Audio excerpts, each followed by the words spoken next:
இயேசு கிறிஸ்துவை ஒரு ஆசீர்வாதத்துக்காக தேடுகிறவனாக, இம்மைக்காக மட்டும் அவரை தேடுகிறவனாக இருந்தால் நாம் எப்படி இருப்போம்? பரிதவிக்கப்பட்டவர்களாக இருப்போம். கடைசி காலத்தில் ஒரு கூட்டம் இயேசுவை வெறும் ஆசீர்வாதத்துக்காக தேடுது. ஒரு கூட்டம் கமர்ஷியல், வெறும் வியாபாரம், இயேசு வச்சு பணம் சம்பாதிக்கிற கூட்டம்.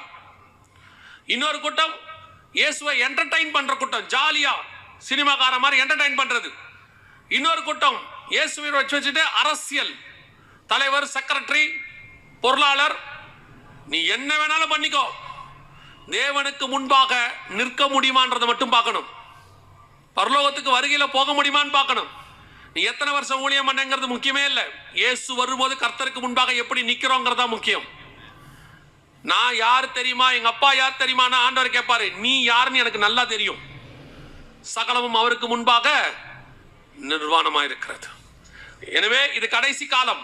சிலர்லாம் சபைக்கு வந்து போறதுல சாட்டிஸ்பாக்சன். ஞாயிற்றுக்கிழமை வந்துட்டு போயிட்டா பரலோகத்துக்கு போயிடலாம் நினைக்கிறிய. சபை கூடி வருவதை சில விட்டு விடுகிறது போல நீங்க என்ன செய்யக்கூடாது, விட்டுவிடக் கூடாது. ஆனால் சபைக்கு வருகிறது மட்டும் பத்தாது. பையன் நல்ல பேக் எடுத்துக்கிட்டு டிஃபன் பாக்ஸ்ல சாப்பாடு கட்டிக்கிட்டு நல்ல புக்கை தூக்கிட்டு ஸ்கூலுக்கு போனா பாஸ் ஆக மாட்டான். அங்க சொல்லி கொடுக்கறத படிச்சு எக்ஸாம் எழுதினா தான் பாஸ் ஆவான்.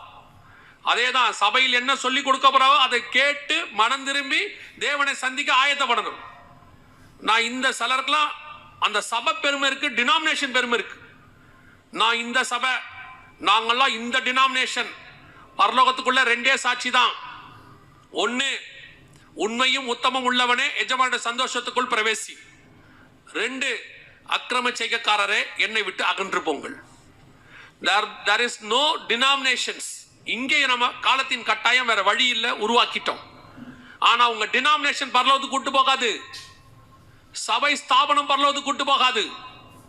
பரலோகத்துக்கு போனவர் ஒருத்தர் இருக்கிறார், அவர் மட்டுமே உன்னை பரலோகத்துக்கு கூட்டிட்டு போகிறவர். சோ ஒவ்வொரு நாளும் நீ ஆயத்தப்படு. ஒவ்வொரு நாளும் கிறிஸ்துவை சந்திக்க ஆயத்தப்படணும். 1 கொரிந்தியர் 11 சொல்லுது 31, நம்மை நாமே நிதானித்து அறிந்தோமானால் நாம் நியாயம் தீர்க்கப்படும். அதான் முக்கியம். நான் வந்துட்டு 300 தடவை பைபிள் படிச்சேன், 400 தடவை ஜெபம் பண்ணியிருக்கேன், நான் அது பண்ணிட்டேன் இது பண்ணிட்டேங்கிறதுலாம் இல்லை. உன் சுய நீதியோ வெளியரங்கமான பரிசுத்தமோ பரலோகத்துக்கு போகாது. உன் உள்ளான மனுஷன் கிறிஸ்துவை சந்திப்பதுக்கு ஆயத்தப்பட்டு இருக்க வேண்டும். இருதயத்தை பார்க்கிற ஒருவர் இருக்கிறார், அதான் ரொம்ப முக்கியம். இனி காலம் கண்டிப்பாக செல்லாது.